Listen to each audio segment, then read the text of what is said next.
আচ্ছা, বিয়ে বাড়ির কথা মাথায় এলে সব থেকে প্রথমে আমরা কোন রঙের জামা কাপড়ের খোঁজ করি বলুন তো? অবশ্যই একটা মিষ্টি হলুদ রং। কারণ যে কোনো বিয়ে বাড়িতে গায়ে হলুদের অনুষ্ঠানে পরার জন্য আমরা হলুদ রং ছাড়া অন্য কোনো রঙের কথা আর ভাবতেই পারি না।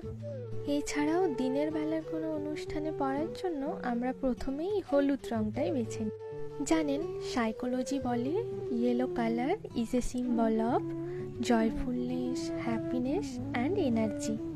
আর আমি নিজেও যখন হলুদ রঙের জামা কাপড় পরে থাকি তখন ফিল করি যে আমি অনেক বেশি পজিটিভ এনার্জি নিয়ে রয়েছি। আজ এই প্রথমবার এমন একটা হলুদ রঙের পাঞ্জাবির ওপর কাজ করতে বসেছি। আজ এই পাঞ্জাবির রং, ডিজাইন পুরোটাই হবে পর্ণাদির পছন্দ মতো। পর্ণাদি এই পাঞ্জাবিটা আমায় অর্ডার করেছে আর বলেছে যে একদম হলুদ রঙের ওপর মেরুন দিয়ে হালকা করে কাজ করতে। আমিও তাই কলকা ডিজাইন দিয়ে হলুদের ওপর মেরুনের কাজ করেছি। আপনারা দেখে বলুন তো কাজটা শেষ হওয়ার পর কেমন লাগছে দেখতে। আজ তাহলে ভিডিওটা এতটুকুই থাক। সকলে খুব ভালো থাকবেন, সুস্থ থাকবেন আর সাবধানে থাকবেন। আর যারা এরকম পাঞ্জাবি অর্ডার করতে চান তারা অবশ্যই ঘুঙুর পেজে একটা মেসেজ করে নিন। আর ভিডিওটা ভালো লাগলে একটা লাইক করে দেবেন।